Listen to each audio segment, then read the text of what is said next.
सभी लोगों को नमस्कार मेरी तरफ से। मैं अभिषेक सिंह आपका वेलकम करता हूं आपके अपने YouTube channel consulting point of study. आज हम लोग एडिटोरियल करंट अफेयर्स वार्षिकी 2024 1 जनवरी 2023 से 7 फरवरी 2024 को कंप्लीट करेंगे। साथ ही इसमें हम अंतरिम बजट 2024 और 25 भी कंप्लीट करेंगे। अब हमारा अध्याय 4 नए संसद भवन में राष्ट्रपति द्रौपदी मुर्मू का प्रथम अभिभाषण। संबोधन तिथि 31 जनवरी 2024। यह हमारे संविधान के लागू होने का भी 75 वर्ष है। इसी कालखंड में आज़ादी के 75 वर्ष का उत्सव अमृत महोत्सव भी संपन्न हुआ है। इस उत्सव के दौरान मेरी माटी मेरे देश अभियान के तहत देश भर के हर गांव की मिट्टी के साथ अमृत कलश दिल्ली लाए गए।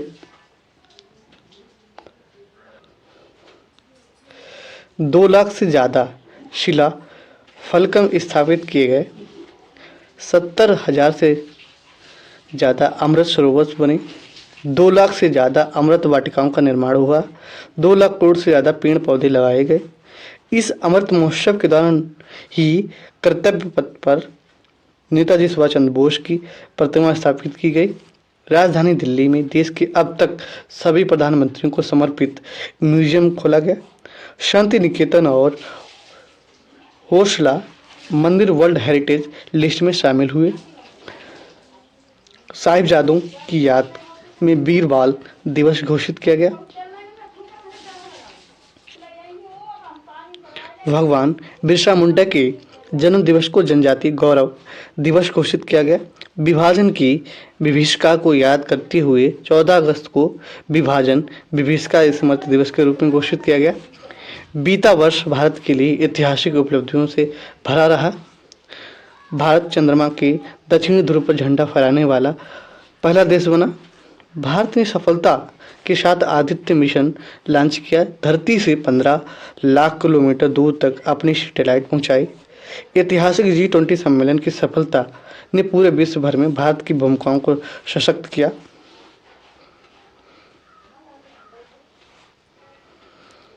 भारत ने एशियाई खेलों में पहली बार 100 से अधिक मेडल जीते। पैरा एशियाई खेलों में 100 से अधिक मेडल जीते। भारत को अपना सबसे समुद्री पुल अटल सेतु मिला है। भारत को सबसे बड़ा समुद्री पुल अटल सेतु मिला है। भारत को अपनी पहली नमो भारत ट्रेन तथा पहली अमृत भारत ट्रेन मिली है। भारत दुनिया के सबसे तेजी से 5G रोल आउट करने वाला देश बना है। भारतीय एयरलाइंस कंपनी ने दुनिया के सभी सबसे अधिक एयरक्राफ्ट को डील किए हैं। बीते 12 महीने के भी में मेरी सरकार ने अनेक महत्वपूर्ण विधेयक लेकर भी आई जो आज कानून बन चुके हैं।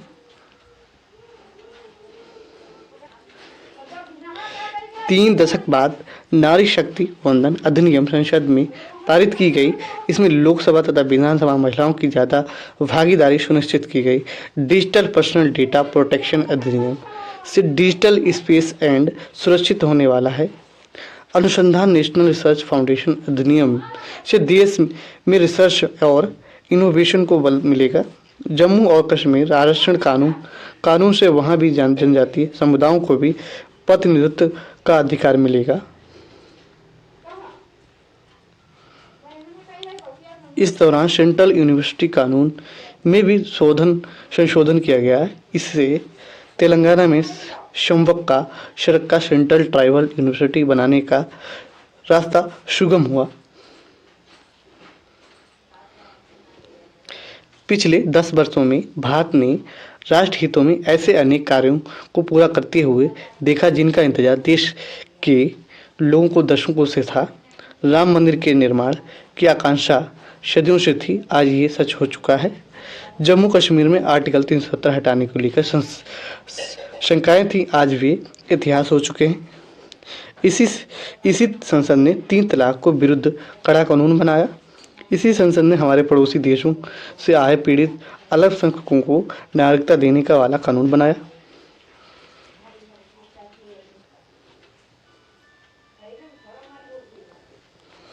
नीति आयोग के अनुसार मेरी सरकार की एक दशक के कार्यकाल में करीब 25 करोड़ देशवासी गरीब से बाहर निकले। बीते दशक में हम बड़े आर्थिक सुधार के साक्षी बने हैं। इस दौरान देश को इन्वोसेंसी इन्वोसोल्वेंसी एंड बैंकरप्सी कोड मिला है। देश को जीएसटी के रूप में एक देश को टैक्स कानून मिला है। मेरी सरकार में मैक्रो इकोनॉमिक स्टेबिलिटी भी सुनिश्चित की गई है। 10 वर्षों में कैम्पैक्स 5 गुना बढ़ाकर 10 लाख करोड़ रुपए हो गया। साथ ही फिस्कल डेफिसिट में भी नियंत्रण में है। आज हमारे फॉरेक्स रिजर्व 600 अरब डॉलर से ज़्यादा है। आज हमारे फॉरेक्स रिजर्व 600 अरब डॉलर से ज़्यादा है।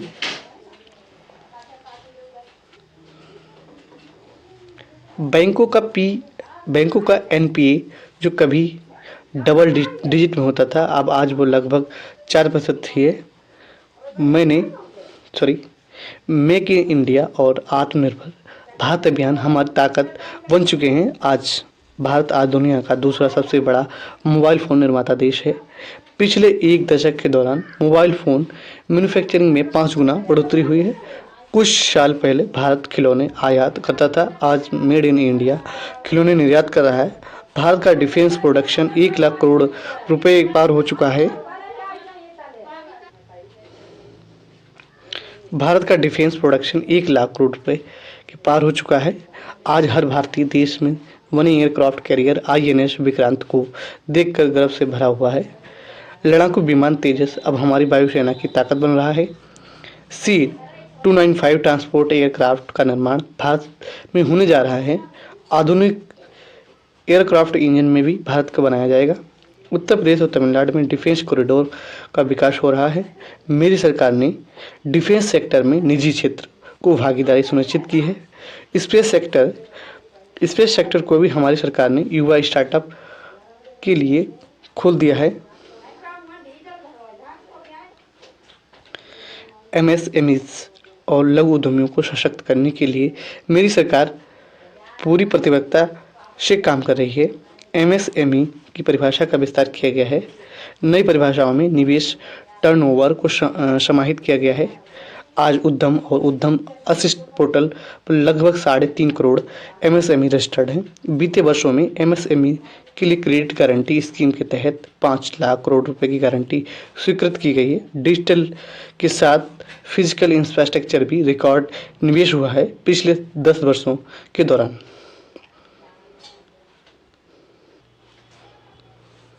गांव में पौने 4 लाख किलोमीटर की नई सड़कें बनी हैं। पौने 4 लाख किलोमीटर नई सड़कें बनी हैं। नेशनल हाईवे की लंबाई 90,000 किलोमीटर से बढ़कर 1,46,000 किलोमीटर हो गई है। 4 लेन नेशनल हाईवे की लंबाई 2.5 गुना बढ़ी है। हाई स्पीड कॉरिडोर की लंबाई 500 किलोमीटर थी, जो आज 4,000 किलोमीटर है। एयरपोर्ट्स की संख्या 74 से 2 गुना होकर 149 हो चुकी है। देश के बड़े बंदरगाह कार्गो हैंडलिंग कैपेसिटी 2 गुनी हो गई है। ब्रॉडबैंड इस्तेमाल करने वाली संख्या 14 गुना बढ़ोतरी हुई है।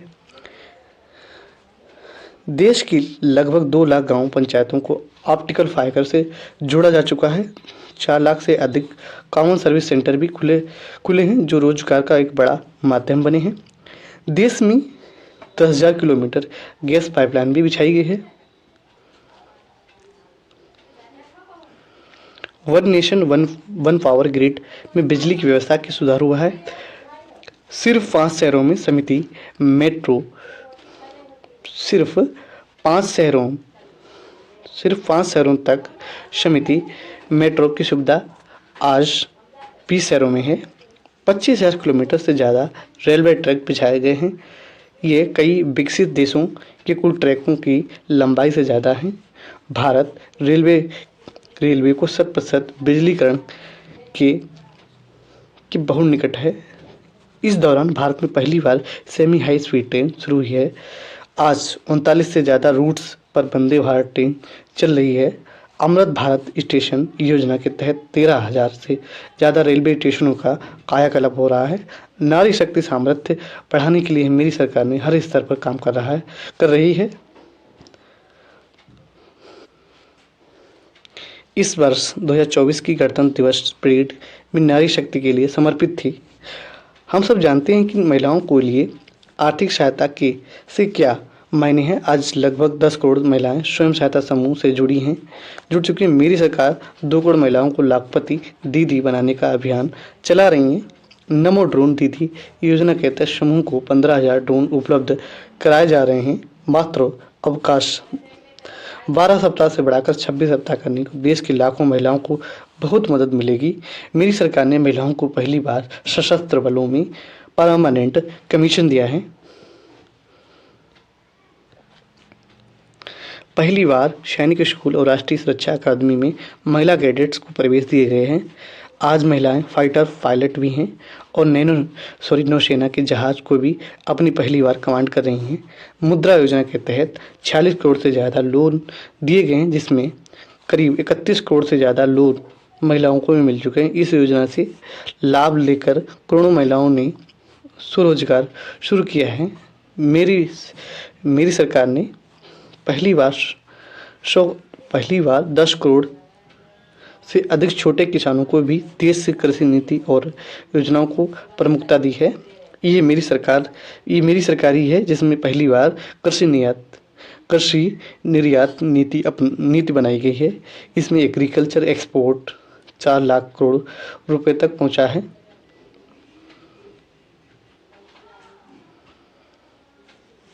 मेरी सरकार ने 2.25 लाख से ज़्यादा प्रधानमंत्री किसान समृद्धि केंद्र स्थापित किए हैं।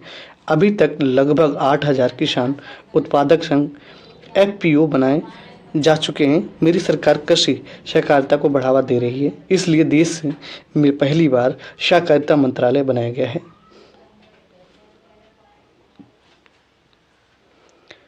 सहकारिता क्षेत्र में दुनिया की सबसे बड़ी अनाज भंडारण योजना शुरू की गई है। जिन गांवों में सहकारी समितियां नहीं हैं, वहां 2 लाख से समितियां बनाई जा रही हैं। मत्स्य पालन क्षेत्र में 38,000 करोड़ रुपए से अधिक की योजनाएं चलाई जा रही हैं। इसके कारण मत्स्य उत्पादन पिछले 10 साल में 95 लाख मीट्रिक टन से बढ़कर 1,75,000 मीट्रिक टन यानी लगभग दोगुना हो गया है। इनलैंड फिशरीज का उत्पादन 1 लाख मीट्रिक टन से बढ़कर 131 लाख मीट्रिक टन हो गया है।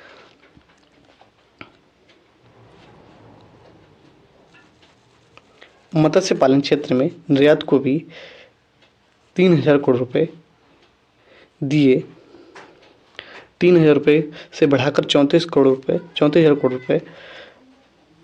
रुपए तक हैं, यानी दोगुने से ज़्यादा बढ़ा है। देश में पहली बार पशुपालकों और मछुआरों को किसान क्रेडिट कार्ड का लाभ दिया गया है। पिछले दशक में प्रति व्यक्ति दूध उपलब्धता 40% बढ़ी है। पशुओं को खुरपका मुंहपका बीमारियों से बचाने के लिए पहली बार मुफ्त टीकाकरण अभियान चला रहा है। मेरी सरकार मानव केंद्रित विकास पर बल दे रही है। यही सामाजिक न्याय की हमारी अवधारणा है। मेरी सरकार ने पहली बार जनजातियों में भी सबसे पिछड़ी जनजातियों को भी सुध ली है, जिनके लिए 24,000 करोड़ रुपए PM जनमन योजना बनाई है।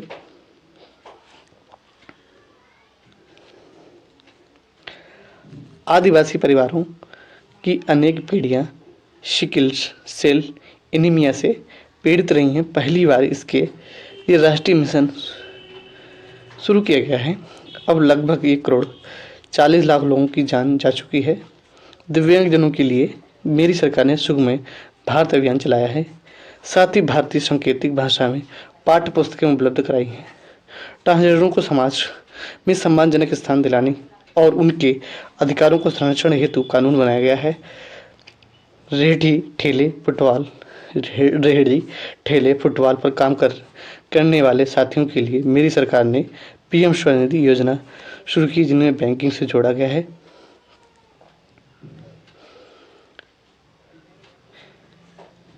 सबका साथ सबका विकास, सबका विश्वास और सबका प्रयास के मंत्र पर चल रही है मेरी सरकार। समाज के हर वर्ग को उचित अवसर देने में जुटी है। पहली बार सामान्य वर्ग के गरीबों को आरक्षण की सुविधा दी गई है। मेडिकल के ग्रेजुएशन और पोस्ट ग्रेजुएशन के लिए ओबीसी को केंद्रीय कोटे के तहत दाखिले में 27% आरक्षण को सुनिश्चित किया गया है। राष्ट्रीय पिछड़ा वर्ग आयोग संवैधानिक दर्जा दिया गया है। मेरी सरकार ने बाबा साहेब अम्बेडकर से जुड़े 5 स्थानों को पंच तीर्थ के रूप में विकसित किया है। आज देश भर में आदिवासी स्वतंत्रता दिवस सेनानियों के समर्पित 10 संग्रहालय बनाए जा रहे हैं।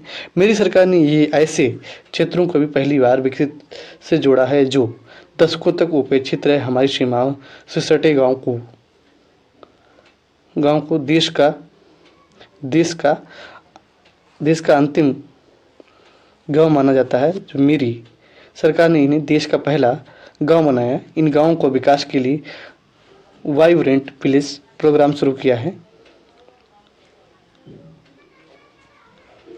मेरी सरकार द्वारा आकांक्षी जिला कार्यक्रम के तहत देश के 100 से अधिक जिलों के विकास को प्राथमिकता दी गई। इस कार्यक्रम की सफलता को देखते हुए मेरी सरकार ने आकांक्षी ब्लॉक कार्यक्रम शुरू किया गया। इसके देश के उन ब्लॉक्स को विकास का विशेष जोर दिया गया जा रहा है जो पीछे छूट गए थे। मेरी सरकार ने 14 सेक्टर्स को पीएलआई योजना शुरू की है। इसके तहत अभी तक लगभग 9 लाख करोड़ रुपए का उत्पादन हो चुका है। इसमें देश में रोजगार और स्वरोजगार के लाखों नए अवसर बन चुके हैं। पीएलआई को इलेक्ट्रॉनिक्स, फार्मा, फूड प्रोसेसिंग और मेडिकल डिवाइस के सेक्टर में भी लाभ हो रहा है। मेडिकल डिवाइस से जुड़े दर्जनों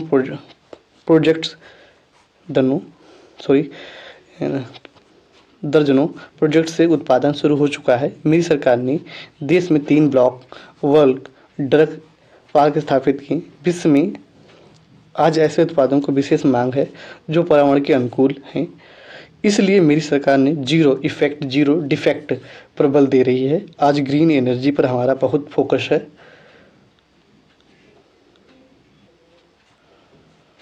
दस वर्षों में नॉन फॉसिल फ्यूल पर आधारित ऊर्जा क्षमता 81 गीगावाट से बढ़ाकर 188 गीगावाट हो चुकी है।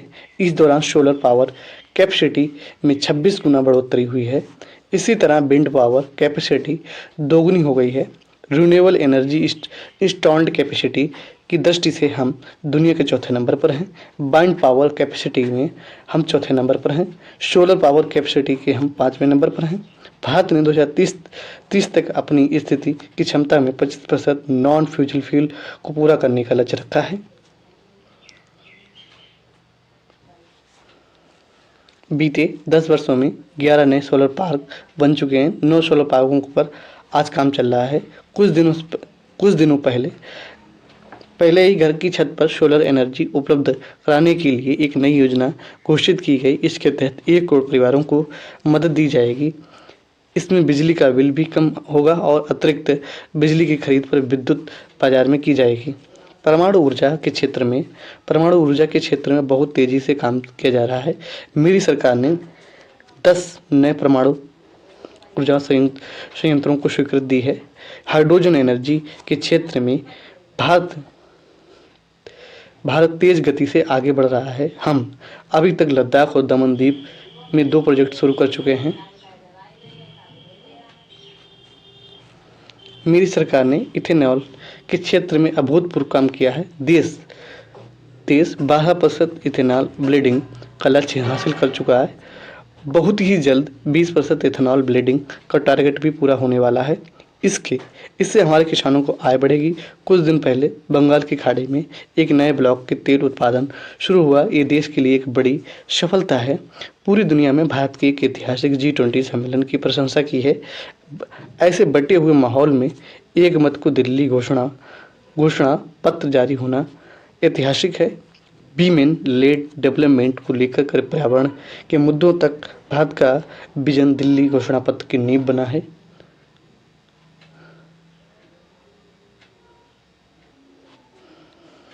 हमारे प्रयासों से G20 के अफ्रीकन यूनियन की स्थायी सदस्यता को भी सराहा गया है। इसी सम्मेलन के दौरान Bharat middle east Europe corridor के निर्माण की घोषणा हुई। इसी कॉरिडोर में भारत और सामुद्रिक सामर्थ्य और सशक्त करेगा। ग्लोबल बायोफील्ड्स एलायंस का लॉन्च होना भी बहुत ही बड़ी घटना है। इस प्रकार कदम वैश्विक समस्याओं समस्याओं को समाधानों के लिए भारत की भूमिका विस्तार कर रहे हैं।